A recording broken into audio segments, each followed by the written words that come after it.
भला हुआ मेरी माला टूट गई, मैं राम भजन से छूटी। भला हुआ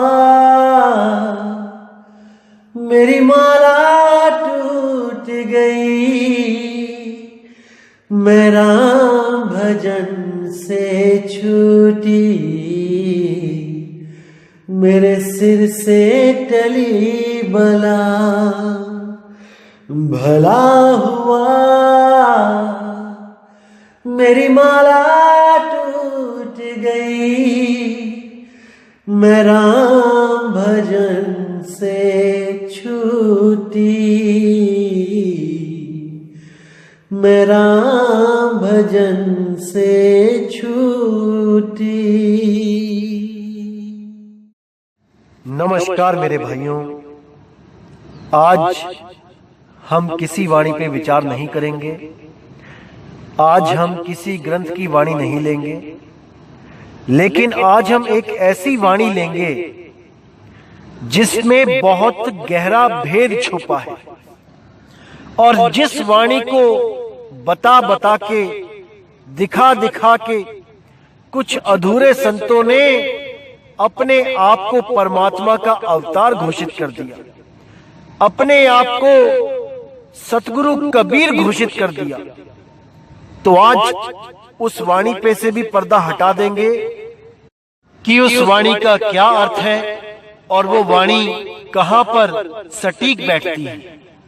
तो आज हम इस पर विचार करेंगे भाइयों, क्योंकि आज 100वां सत्संग है, और मैंने जैसे कि वादा किया था अपने कई भाइयों से कि 100वें सत्संग में मैं बहुत से गुप्त भेद खोलूंगा, बहुत सी ऐसी बातें बताऊंगा जो मैंने बहुत कम लोगों को बताई हैं। बहुत ही कम, गिनती मात्र लोग, और जिनको बताई हैं वो भी आज भरपूर समझ जाएंगे कि उन बताई हुई जो गुप्त बातें थीं, उन बातों का इन जीव के कल्याण से क्या रिश्ता है, क्या संबंध है। आज हर चीज क्लियर हो जाएगी, और ये भी आपको पता लगेगा कि मैं कैसे कबीर पंथ से जुड़ा, कैसे मैं मदन साहिब के पंथ में आया। तो मेरे भाइयों, सबसे पहले मैं आपको बता दूं कि मेरा जन्म स्थान पंजाब का है, और मैंने अपनी जो पढ़ाई पूरी करी है वो उत्तर प्रदेश, हिमाचल प्रदेश और कर्नाटका, बेंगलोर से मैंने अपनी पढ़ाई पूरी करी। इन्हीं विद्यार्थी जीवन में ही ऐसी ऐसी घटनाएं हुई मेरे साथ जिसने मेरे जीवन को बदल के रख दिया। इस विद्यार्थी जीवन में ही जो मुझे परमात्मा के द्वारा जो लीलाएं हुई, उन्हीं की वजह से आज मैं आपके सामने ये सत्संग कर रहा हूं, और आपके सारे भ्रम खत्म करने में पूरा जोर लगा रहा हूं, ताकि कोई मेरा भाई कभी भी इस दुनिया में भ्रमित ना हो, इस माया के देश में भ्रमित ना हो। और जो रास्ता बंदी छोड़ने हम लोगों को दिया है, वही रास्ता आप लोगों को भी मिले, और आप सब मुक्ति के लिए अग्रसर हो जाए। तो भाइयों, बात तब की है जब मैं 7वीं कक्षा में महर्षि विद्या मंदिर, जो रोटी गोदाम मोहल्ले में सीतापुर शहर में उत्तर प्रदेश में था, उस विद्यालय में क्या नियम था कि जैसे ही प्रेयर खत्म होती थी और पहला जो पीरियड था उसके लगने से पहले 10 मिनट के लिए ध्यान की क्लास दी जाती थी। उस वक्त जो हमारी योगा टीचर थी, जो हमें ध्यान करवाते थे वो मैडम थे लालिमा मैडम। वो मैडम इतने स्ट्रिक्ट थे, इतनी दहशत थी उनके नाम की कि कोई भी बच्चा आंख खोलने की हिम्मत नहीं करता था। पूरे 10 मिनट ऐसे सुन्न हो जाते थे सारे, जैसे सबकी सुरती उस परमात्मा में लग गई हो। इतनी दहशत थी उस मैडम की, क्योंकि उनके हाथ में हमेशा डंडा रहता था और वो देखती नहीं थी कि कहां पड़ रहा है। तो सब बच्चों की जो दिनचर्या थी स्कूल में, वो इसी ध्यान के द्वारा शुरू होती थी। तो हम भी ध्यान करते थे 10 मिनट अच्छी तरह, आंखों के बीच में तीसरे तिल पे ध्यान करते थे। तो एक बार क्या हुआ, एक टीचर आए जिन्होंने क्लास में आके हम बच्चों को बोला कि अगर कोई भी बच्चा गुरु मंत्र लेना चाहता है तो वो ध्यान कक्ष में आ सकता है और गुरु मंत्र ले सकता है। असल में जो महर्षि विद्या मंदिर स्कूल है, ये महर्षि महेश योगी के द्वारा, उनकी संस्था के द्वारा चलाया जाता है, जिनका बहुत बड़ा आश्रम ऋषिकेश में भी है, जो आज बीटल्स आश्रम के नाम से जाना जाता है। तो जब गुरु मंत्र की बात चली तो सबने हाथ उठाया, जिसको गुरु मंत्र चाहिए था। देखा देखी मैं भी चला गया साथ में, और मैंने वहां जाके बस उनसे ये पूछा कि गुरु मंत्र लेने के फायदे क्या हैं, क्योंकि योग तो हम करते ही हैं, 10 मिनट का तो सेशन होता ही है हमारा, हम उसमें ध्यान करते हैं। तो गुरु मंत्र से हमें क्या लाभ होगा, क्या फायदा होगा उस गुरु मंत्र से। तब उस टीचर ने मुझे बोला था कि गुरु मंत्र लेने से कोई भी प्राणी नरक में नहीं जाता है। गुरु मंत्र की इतनी बड़ी महिमा है, और प्रमाण भी दिए कि राम जी कृष्ण जी ने भी गुरु बनाए, और देखो सिखों के भी गुरु हैं। तो गुरु से मंत्र जरूर लेना चाहिए। लेकिन उस वक्त मैं अनजान था, मुझे नहीं पता था कि गुरु मंत्र आखिर होता क्या है, नामदान होता क्या है। तो मैंने केवल इसी के चलते नामदान ले लिया कि भाई कम से कम नरकों में तो नहीं जाएंगे, क्योंकि जीवन में गलतियां होती रहती हैं, पाप पुण्य होते रहते हैं। कम से कम कोई गुरु तो होगा जो रखवाला होगा, उस गुरु का मंत्र लेके कम से कम सिक्योरिटी तो होगी, सेफ्टी तो होगी। तो मैंने उनसे गुरु मंत्र लिया 7वीं क्लास में। उन्होंने मुझे सोहम नाम दिया। उस नाम को किसी को भी ना बताने के लिए बोला गया, और मैंने बिल्कुल इस बात को माना। और जहां मैं केवल ध्यान करता था वो 10 मिनट, अब मैं नाम जपने लगा, सोहंग सोहंग नाम जपने लगा। तो कुछ समय बीता, और जब मैं 8वीं क्लास में हुआ तब भी मैं यही नाम जप रहा था, और मन में 1% भी शंका नहीं थी कि ये नाम सच्चा नाम नहीं है। जो गुरु ने दिया उसको सच्चे मन से जप रहा था, पूरे ध्यान से जप रहा था। तो 8th क्लास के एग्जाम देकर जब मैं घर जा रहा था, तब मैंने एक स्टॉल पे, जो बुक स्टॉल होते हैं, जैसे आप देखेंगे बस अड्डों पे भी किताबों की दुकान होती है, बुक स्टॉल, रेलवे स्टेशन पे भी बुक स्टॉल होते हैं। तो जब बुक स्टॉल पे खड़ा मैं किताबें देख रहा था, तब वहां पर मेरी नजर एक किताब पे पड़ी, जिसपे मेरे ही 2 दोस्तों का नाम लिखा हुआ था। और मैं बड़ा हैरान हो गया कि मेरे दोस्तों के नाम पे जो किताब है, इसमें क्या लिखा होगा। बड़ा जिज्ञासा हुई एकदम। तो मैंने वो किताब उस भाई से मांगी, और जब उस किताब को मैंने देखा तो उस पे चित्र बना हुआ था कबीर साहब और धर्मदास जी का।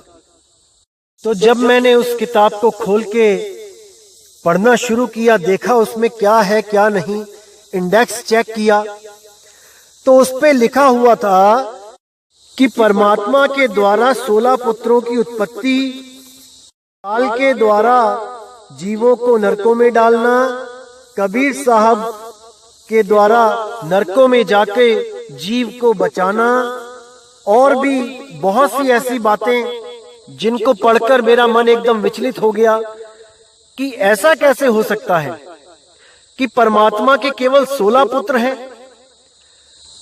कौन कौन से वो पुत्र हैं, ये पढ़ने की मेरी जिज्ञासा बनी। तो मैंने उसी पेज नंबर पे जाके देखा, तो वहां पर जब मैं देख रहा था तो मैं बड़ा हैरान हो गया कि परमात्मा के 16 पुत्रों में ब्रह्मा, विष्णु और महेश जी का तो नाम ही नहीं है। अरे क्या ये परमात्मा नहीं है? क्या ये परमात्मा के पुत्र तक नहीं है? ये देख के मैं बहुत हैरान हो गया, क्योंकि आज तक हमने इन्हीं को भगवान माना हुआ था हिंदू धर्म के हिसाब से। और जिस स्कूल में मैं पढ़ाई कर रहा था वहां तक हम ये श्लोक बोलते थे, गुरुर ब्रह्मा गुरुर विष्णु गुरुर देवो महेश्वरा गुरु ही साक्षात पार ब्रह्म तस्मै श्री गुरुवे नमः। तो बहुत हैरानी भी हुई, लेकिन मैंने जब पढ़ना शुरू किया तब मैं और ज्यादा हैरान हो गया कि उसमें साफ लिखा था कि कबीर जी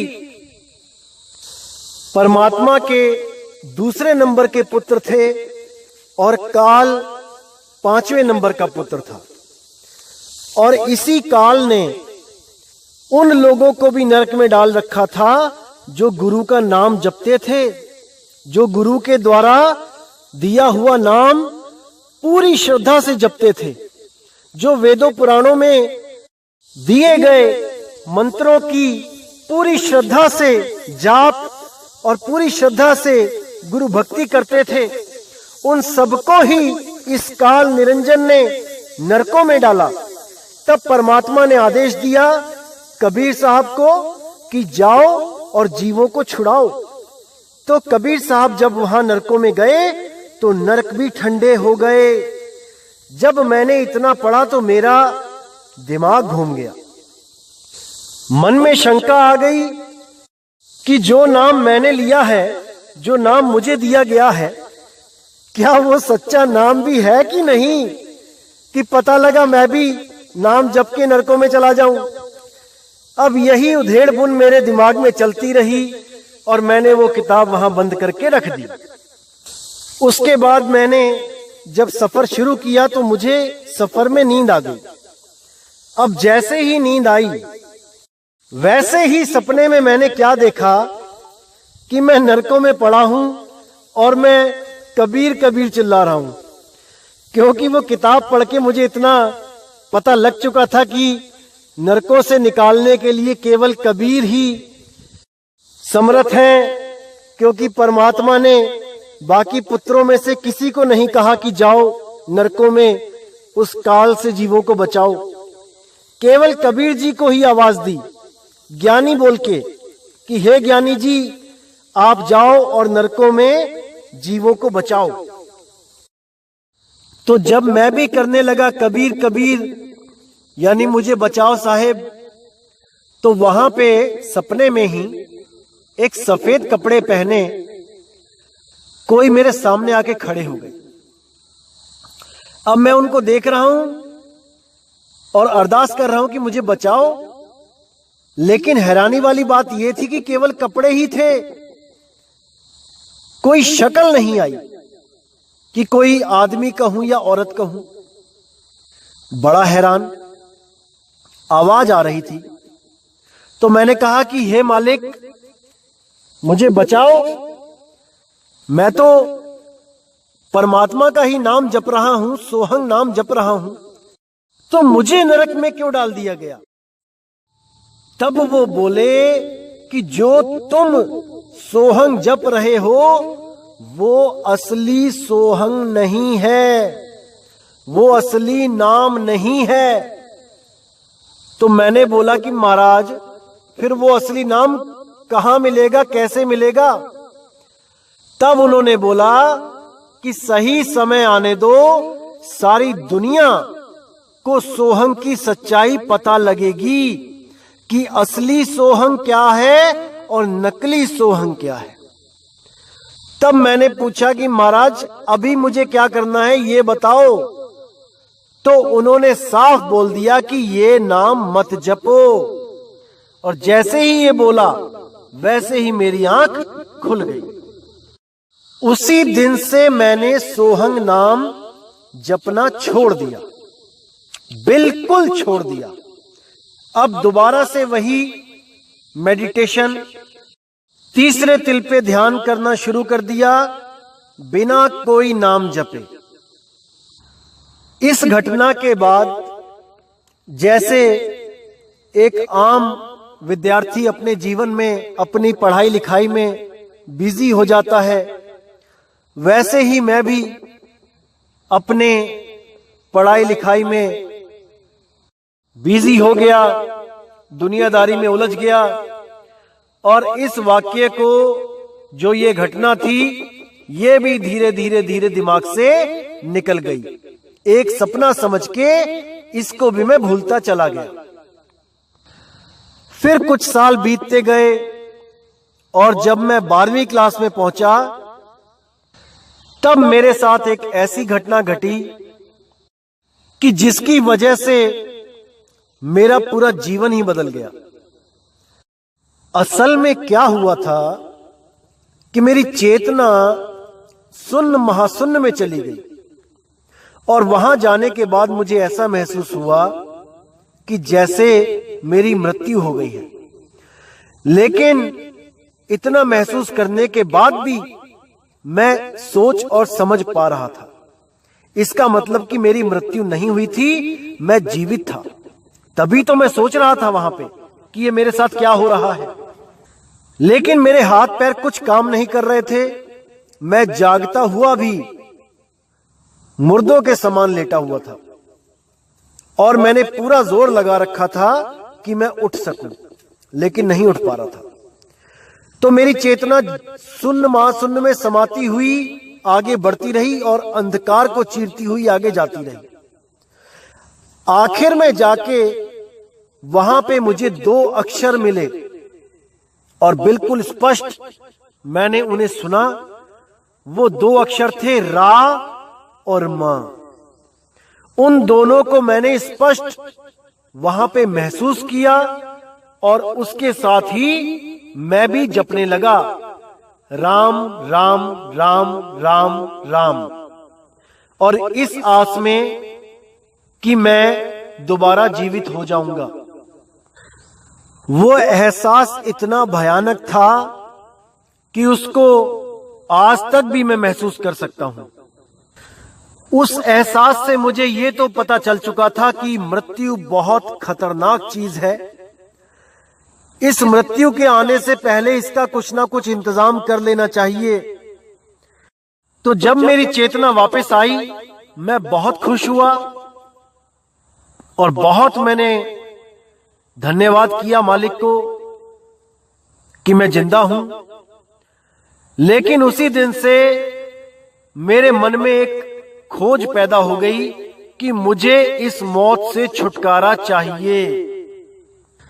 लेकिन इतना भी ज्ञान था कि बिना संत सतगुरु के, बिना नाम जपे मोक्ष भी नहीं हो सकता, मृत्यु से छुटकारा नहीं हो सकता। तो उस वक्त हमारे खानदान में जो गुरु धारण किया हुआ था सबने, उन्हीं गुरु का सत्संग मैं सुनने लगा। उनके सत्संग सुने, उन्होंने एकता की बात करी कि हिंदू मुस्लिम सिख ईसाई चाहे कोई भी धर्म हो, परमात्मा एक है। उसको पाने की विधि आंखों के पीछे तीसरे तिल में ध्यान लगा के है। आंखें बंद करके उस परमात्मा को अंदर महसूस करना है, ध्यान करना है। आंखें खोल के जो बाहर दिख रहा है ये सब जड़ है, ये नाशवान है। ये बातें सुन के मन को तसल्ली होती थी कि बात तो सही की जा रही है। तो इसी सत्संग के बारे में मैंने जब ज्यादा जानकारी हासिल करने की कोशिश करी, क्योंकि जिज्ञासा ज्यादा थी, मृत्यु पे विजय पाने की ख्वाहिश ज्यादा थी, तो जब ज्यादा जानकारी के लिए मैंने बोला तो मेरे मामा जी का जो लड़का था उसने कहीं से अरेंजमेंट करके एक किताब मुझे दी पढ़ने के लिए, और उस किताब का नाम सुनते ही मेरे दिमाग में बिजलियां दौड़ने लगी। ये वही किताब थी अनुराग सागर, जो मैंने बुक स्टॉल पर पढ़ी थी। मैं हैरान हो गया उसका नाम सुनते ही, और एकदम दिमाग में वही स्टोरी दोबारा से घूम गई। मुझे दोबारा से सब कुछ एकदम सामने क्लियर नजर आने लगा कि कैसे 16 पुत्र पैदा हुए, कैसे काल ने जीवों को नरक में डाला, कैसे कबीर साहब ने उन्हें नरकों में भी चैन की सांस लेने दी, उन नरकों को भी ठंडा किया। वो सारा मेरे दिमाग में एकदम घूम गया।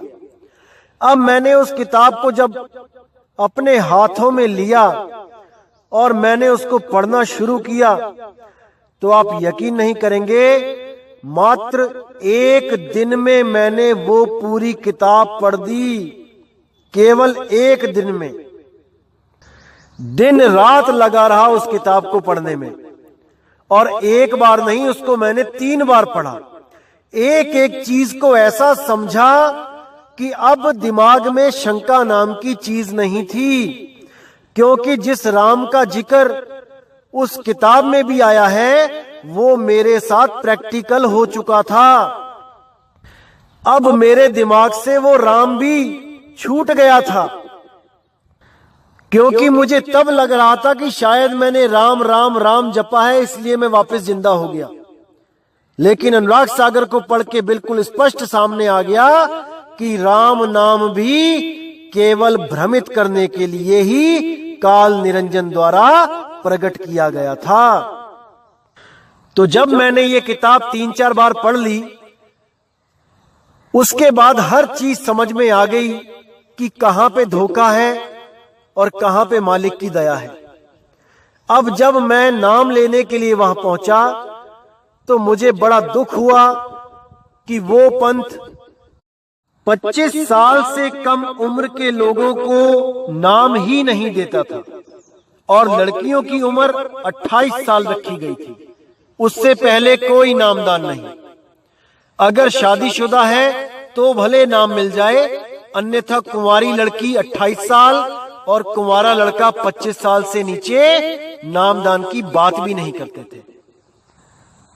तो 3-4 बार लाइन में खड़ा होने के बाद भी जब नाम नहीं मिला तो मेरी खोज शुरू हुई। मैंने सोचा कि ऐसा तो नहीं हो सकता कि केवल एक ही पंथ है जो परमात्मा तक पहुंचा सके, और भी बहुत से गुरु हैं, मुझे खोज करनी चाहिए।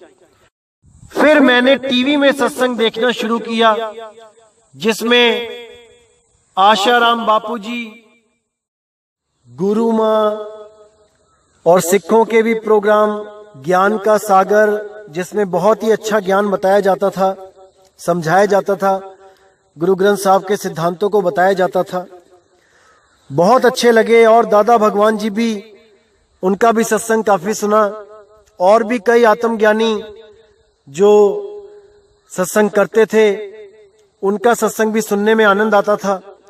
लेकिन कोई भी वो बात नहीं बता रहा था जो अनुराग सागर में दर्ज है। इसलिए मन में हमेशा ये शंका रहती थी कि ये लोग बात तो भगवान की करते हैं, लेकिन उठा के फिर इन्हीं देवी देवताओं की पूजा में लग जाते हैं। क्या इन लोग को नहीं पता कि अनुराग सागर में क्या क्या लिखा गया है? ये गुरु बन के बैठे हैं, क्या इनको इस बात की तनिक खबर भी है कि नहीं कि काल कौन है, माया कौन है, 3 देव कौन है? इसी चीज में दिमाग उलझ जाता था। इनके पास जाने की कभी हिम्मत नहीं हुई, क्योंकि सामने दिखता था कि ये लोग उलझाने वालों में से हैं, सुलझाने वालों में से नहीं है। हार के मैंने ये फैसला लिया कि अब मुझे पर्सनली घूम घूम के ढूंढना ही पड़ेगा कि सतगुरु कहां पे है। तो मैंने 12वीं के बाद जब सफर शुरू किया गुरु को ढूंढने का, तो मैं आगरा, मथुरा, गोंडा, सीतापुर, बिस्वा, लखनऊ काफी जगह घूमना शुरू किया।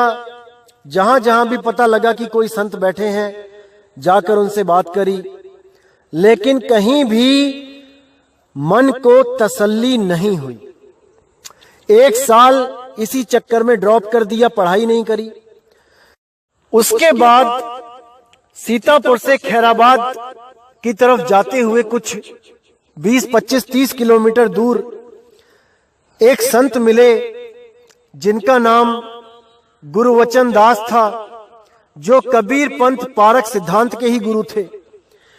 जब वहां गया, उनके पास बैठा, उनसे बातचीत करी, जीवन के उद्देश्य के बारे में बातें होने लगी। काफी हद तक लगने लगा कि हाँ, ये भी मुझे वो वस्तु दे सकते हैं जिसकी मुझे तलाश है। काफी खोजबीन करने के बाद मन बनाया कि इनसे नाम लिया जाए।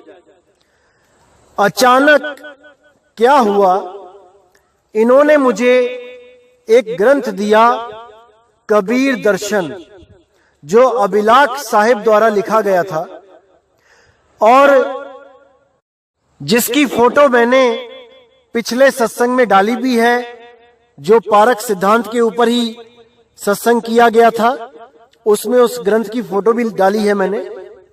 तो जब वो ग्रंथ लेके मैं घर गया और अगले ही दिन नामदान का प्रोग्राम था और मैंने जाना था नामदान लेने, तो मैं वो ग्रंथ जब खोल के पढ़ने लगा तो उसको पढ़ के मुझको इतनी हैरानी हुई कि ये कहां नामदान लेने जा रहा था मैं।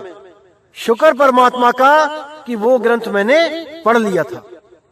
उसमें क्या लिखा था, सबसे पहली जो बात मुझे खटकी वो ये थी कि उसमें लिखा था कि एक चेतन के अलावा किसी और परम चेतन की कल्पना करना मिथ्या है। यानी जीव ही सब कुछ है, क्योंकि वो लोग चेतन को जीव समझते हैं। जीव ही सब कुछ है, जीव से ऊपर कुछ नहीं है। तो बहुत हैरानी हुई मुझे कि ऐसा कैसे हो सकता है। जीव तो हम सारे ही हैं और हम सारे ही 84 में भटके हुए हैं। हमें निकालने वाला भी अगर कोई आम जीव ही होगा तो हम दोबारा भटक जाएंगे, क्योंकि कबीर सागर में मैंने अच्छी तरह पढ़ लिया था कि 12 पंथ काल के उसमें वो भी है जो जीव को सर्वो सर्वा मानेंगे, जो जीव पंथ कहलाएंगे। जब मैं इन 12 पंथों का भेद बताऊंगा आपको, तब आपको हर चीज समझ में आएगी। तो एक तो यहां पे मेरा मन खट्टा हो गया, और दूसरी जगह लिखा था कि वनस्पति में जान नहीं होती। यानी ये जो पेड़ पौधे हैं ये निर्जीव हैं, इनमें जीव नहीं है, यानी ये नॉन लिविंग है। आप सच मानना कि मैं सोच में पड़ गया कि ये संत की बुद्धि का लेवल क्या है। अरे साइंस जो भगवान परमात्मा को नहीं मानती, वो भी ये सिद्ध कर चुकी है कि पेड़ पौधों में जान होती है। इन महात्माओं को अगर परमात्मा मिल गया होता तो इतना भी ना पता लगता क्या कि पेड़ पौधों में जान है कि नहीं है। वहां से पक्का निर्णय ले लिया कि नहीं, ये पंथ गलत है। बस वापस उस आश्रम में गया ही नहीं, और वो उनकी किताब भी मेरे पास ही रह गई। जो मुझे मौका मिलेगा तो मैं जरूर वापस करूंगा। उसके बाद तो क्या बताऊं, दिल ही टूट गया जब देखा कि कबीर पंथ का ये हाल है। तो फिर हार के उसी पंथ में जाने की सोची जिस पंथ में मेरा पूरा खानदान था। क्योंकि मैंने सोचा अगर वो इस किताब को फॉलो कर रहे हैं, इस ग्रंथ को फॉलो कर रहे हैं, तो कम से कम उनको इतना तो पता ही होगा कि काल क्या है, माया क्या है, तीन गुण क्या है, ब्रह्मा विष्णु महेश क्या है, ये तो पता होगा। काल से कैसे छुड़ाना है ये तो पता होगा। लेकिन वहां पर 25 साल की जो फाउंडेशन थी वो बहुत दुखी कर रही थी, क्योंकि उस वक्त मेरी उम्र लगभग 19-20 साल की थी। तो मैंने क्या किया, मैंने नामदान लेने के लिए बहुत दाढ़ी बढ़ाई ताकि उम्र ज्यादा दिखाई दे, अपनी आंखों को खूब दबा दबा के झुर्रियां डाली ताकि उम्र का पता ना लगे। काफी कुछ किया, लेकिन 3-4 बार उन्होंने मुझे निकाल दिया, क्योंकि उनको ऊपर से परमिशन नहीं थी कि कोई भी 25 साल से कम उम्र का बंदा नामदान लेने आए। इसके लिए वो लोग जन्म प्रमाण पत्र या स्कूल का सर्टिफिकेट या कोई आईडी भी देखते थे, ताकि वो मैच कर सके कि बंदा जितनी उम्र बता रहा है उतनी उम्र का है भी कि नहीं। तो इस स्थिति में आके मैं हर बार हार जाता था और वो मुझे वापस भेज देते थे। फिर किसी ने मुझे बताया कि बाबा जी जो गुरु महाराज थे वो बेंगलोर जाते हैं हर दूसरे साल, एक साल छोड़ के दूसरे साल बेंगलोर जाते हैं, और वहां पर नामदान लेना इतना मुश्किल नहीं है, क्योंकि वहां पे ज्यादा सवाल जवाब नहीं होते हैं, क्योंकि साउथ में प्रचार बहुत कम है, इसलिए बाबा जी वहां नाम बड़े आराम से दे देते हैं। यहाँ पर बहुत ज्यादा भीड़ होती है और लोग जो नाम लेने आए होते हैं उनको ये भी नहीं पता होता कि नामदान लिया किस लिए जाता है, किस कारण के लिए नाम लिया जाता है। इसलिए यहाँ पे बाबा जी ने बहुत स्ट्रिक्ट कर रखा है, छटनी होती है और जीवों को यहाँ निकाल दिया जाता है जो उस नाम के लायक ना हो। जब मुझे इस बात का पता लगा तो मैं बहुत खुश। अब मैंने अखबारें देखना शुरू किया कि बेंगलोर में कौन सा कोर्स किया जाए जो कम से कम 2 साल का हो, ताकि जब बाबा जी वहां पे आए तो मैं नामदान भी ले सकूं और कोई कोर्स भी कर सकूं, जिससे मैं अपना जीवन यापन कर सकूं, आगे पढ़ाई भी कर सकूं। तो मैंने फार्मेसी का कोर्स चुना जो बेंगलोर में रामनगरम के पास कॉलेज था। तो वहां पर मैंने एडमिशन लिया और उसी दिन से ये इंतजार की घड़ियां शुरू हो गईं कि कब गुरुजी बेंगलोर आएंगे और मुझे नाम देंगे। 1 साल बीत गया, लेकिन कोई खबर नहीं आई कि बाबा जी वहां पे आएंगे। दूसरा साल भी बीतने को था और मुझे लग रहा था कि शायद ऐसा ना हो कि कहीं गुरुजी का कैंसिल हो गया और सत्संग आए ही ना, मेरा बेंगलोर आना ही बेकार हो गया।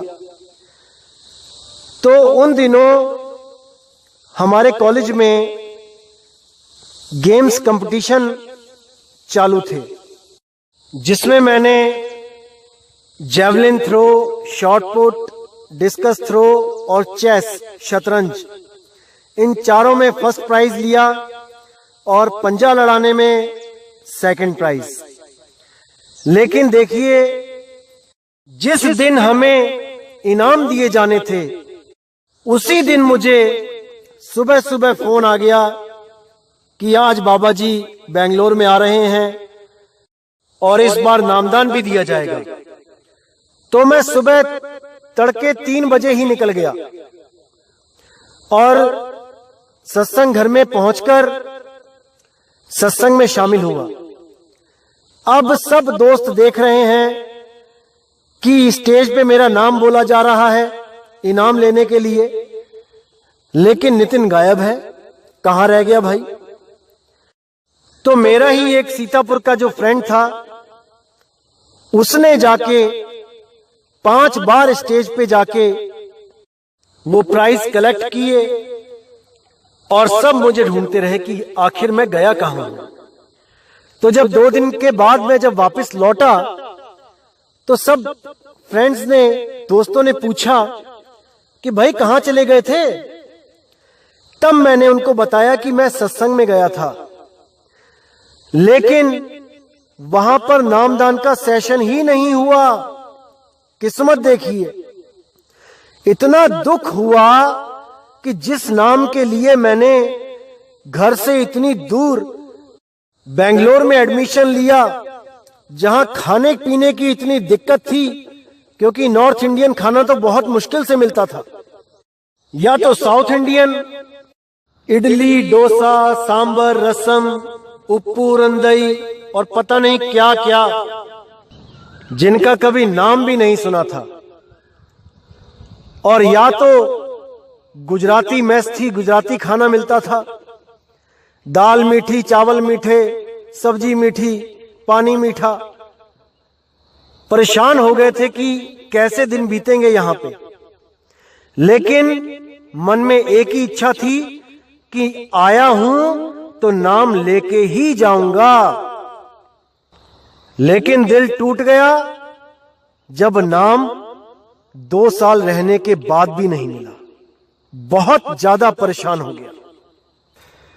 फिर जब वापस घर को आया तो ऐसा लगने लगा कि जैसे लौट के बुद्धू घर को आए। फिर वही दौड़ धूप शुरू, क्या किया जाए, कैसे किया जाए, नाम कैसे लिया जाए। दोबारा से फिर से वही काम किया। लंबी दाढ़ी बढ़ाई, आंखों को साइड से दबा दबा के झुर्रियां डाली और पहुंच गया नाम लेने। इस बार 2 साल और बीत गए थे, इसलिए थोड़ा उम्र में और बड़ा लगने लग गया था। 25 का नहीं लगता था, लेकिन हां, अगर कोई ज्यादा ध्यान ना दे तो दाढ़ी की वजह से और आंखों के पास जो झुर्रियां डाली थी उसकी वजह से 25 साल का कोई बोल सकता था, अगर ज्यादा ध्यान ना दे तो वो भी कंफ्यूज हो गए कि देखने में लग भी नहीं रहा है 25 साल का और हो भी सकता है, तो क्या किया जाए। तो उन्होंने मुझसे सर्टिफिकेट मांगे, कुछ ऐसा प्रूफ मांगा जिससे मेरी उम्र का पता चले। जब मैं वहां लाइन में खड़ा हुआ नामदान लेने के लिए, ये तब की बात है। तो मैंने उनसे साफ बोला कि मैं पढ़ा लिखा नहीं हूं और मैं जीविका के लिए, रोजगार के लिए बकरियां चराता हूं लोगों की। तब उन्होंने खुद से बड़े उनके जो सेवादार ऑफिसर थे उनको बुलाया और मेरी सारी कहानी बताई कि मेरी और इनकी क्या क्या बात हुई। उस बंदे को भी यकीन नहीं आया कि मैं 25 साल का हूं, तो उसने मुझे बाहर निकालने के लिए कुछ ऐसे सवाल पूछने शुरू कर दिए आध्यात्मिक, जिसका उसको लगता था कि इसका उत्तर इसके पास नहीं होगा। जब उन्होंने सवाल जवाब शुरू किए, अपने जानने में उन्होंने ऐसे सवाल पूछने शुरू किए कि जिसका उत्तर एक आम आदमी दे ही नहीं सकता। लेकिन जब मैंने उनके सारे उत्तरों का ऐसा जवाब दिया कि वो भी हैरान हो गया कि भाई इसको मैं निकालूं तो किस बेस पे निकालूं। तब हार के उसने वहीं पे बोला कि इसकी उम्र छोड़ो, ये बहुत पुराना जीव है मालिक का, इसको नाम मिलना ही चाहिए। उस वक्त मेरी खुशी की जो सीमा थी उसका मैं बयान नहीं कर सकता। ऐसा लग रहा था मैंने इस दुनिया को जीत लिया, मैं इस दुनिया का राजा हूं, मेरे चरणों में पड़ी है सारी दुनिया की खुशियां, और इस खुशी के लिए मैं उन सारी खुशियों को त्याग सकता हूं। इतना बड़ा दिल मेरा उस वक्त हो गया था, इतना मैंने शुक्राना किया परमात्मा का कि शुक्र है वो नाम अब मुझे मिलने जा रहा है जो बंदी छोड़ सतगुरु कबीर साहब ने धर्मदास जी को दिया, रानी इंदुमती जी को दिया, खेवसरी को दिया, सुपच सुदर्शन जी को दिया, जो गरीबदास जी महाराज को दिया, जो दादू जी को दिया, जो पलटू महाराज को दिया, जो नानक साहिब को दिया, जो दरिया साहिब को दिया, और किस किस का नाम बताऊं। सब संतों को जो बख्शिश हुई वही बख्शिश आज मुझे होने जा रही थी।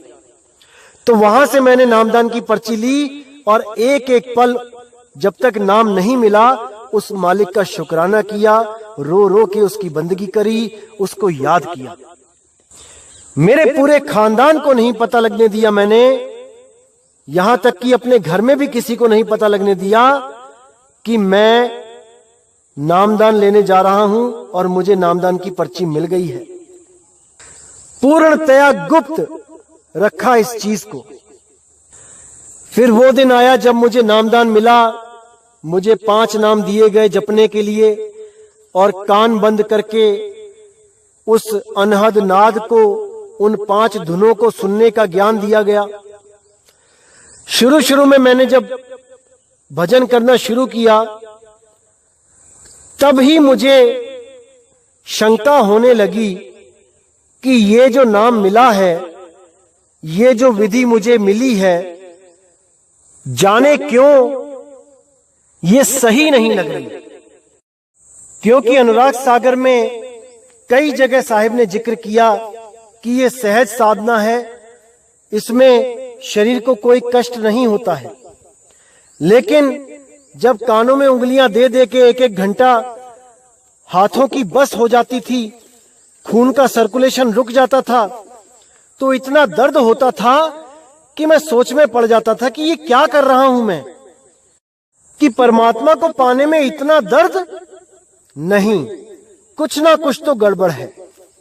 लेकिन आगे का रास्ता ना पता होने के कारण इसी को करते रहे, समय बीतता गया।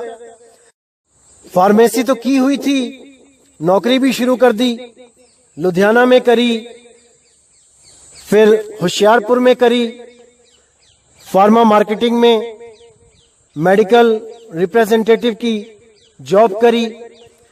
वहां से करते करते चंडीगढ़ ट्रांसफर हुई, चंडीगढ़ गया। वहां पर भी वही साधना, 5 नाम और कान बंद करना, उस धुन को सुनना और जॉब दोनों ही चलती रही। कुछ दिनों के बाद जब मोहाली में वर्किंग कर रहा था, तब मोहाली 6 फेस में एक डॉक्टर भगत, उनके पास मेरी कॉल थी। मैं उनसे मिलने गया तो वो वहां पे जिन मरीजों को देख रहे थे वो सिख थे और डॉक्टर साहब उनको चेक भी कर रहे थे और साथ में बोलते भी जा रहे थे कि देख भाई, बाबा नानक का गुरु कबीर है, कबीर साहिब ने ही नानक साहिब को नाम दिया है और वही उनके गुरु हैं और आज वही नाम केवल और केवल हमारे गुरुजी दे रहे हैं। तो ये बात सुनकर मैं वहीं रुका और डॉक्टर साहब के फ्री होने का इंतजार करने लगा।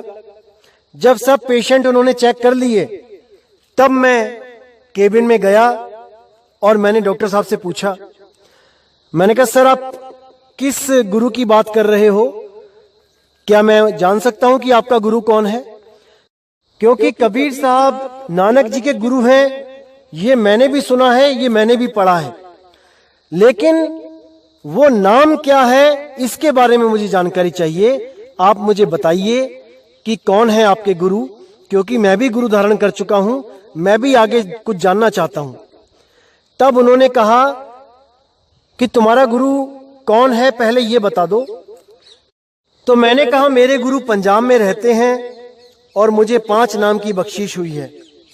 इतना सुनते ही उन्होंने एकदम मुझे अपना ग्रंथ निकाल के दिखाया और मुझे पढ़ने के लिए दे दिया। जब मैं उसको लेके घर गया और मैंने जैसे ही उसको खोला तो जिस वाणी पे मेरी पहली नजर पड़ी वो वाणी थी, सोई गुरु पूरा कहाए, 2 अक्षर का भेद बताए, एक छुड़ाए एक लखाए, तब प्राणी निज घर को जाए। ये वाणी सुनते ही मेरी चेतना एकदम काम करने लगी, मेरे विवेक ने एकदम काम करना शुरू किया कि मैं गलत रास्ते पे हूं।